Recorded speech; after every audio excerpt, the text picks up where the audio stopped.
Assalomu alaykum hurmatli brifing qatnashchilari. Yangiyer shahar mudofaa ishlar bo'limidan kelgusidagi chorakdagi ustuvor vazifalar, rejalar, maqsadlar va asosiy yo'nalishlar haqida ma'lumot berib o'taman. O'zbekiston Respublikasi Prezidentining 2025-yildagi murojaatnomasida mudofaa va milliy xavfsizlik sohasida ilgari suradigan muhim vazifalarga bag'ishlanadi. Ma'lumki, murojaatnomada bu faqat yillik hisobot emas, balki davlat siyosatining ustuvor yo'nalishidir. Belgilab beruvchi strategik hujjatlar. Unda mamlakatimiz xavfsizligi, tinchligi va barqaror taraqqiyot bilan bevosita bog'liq bo'lgan vazifalar alohida o'rin egalladi.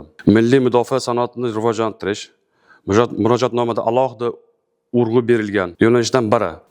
Ilmiy tadqiqot va ishonch innovatsiyalarini harbiy sohada joriy etish mamlakat xavfsizligini ta'minlashda muhim omil hisoblanadi. Shuningdek, mudofaa sanoatini rivojlantirish iqtisodiyotning boshqa tarmoqlarga ham ijobiy ta'sir ko'rsatishi ta'kidlangan.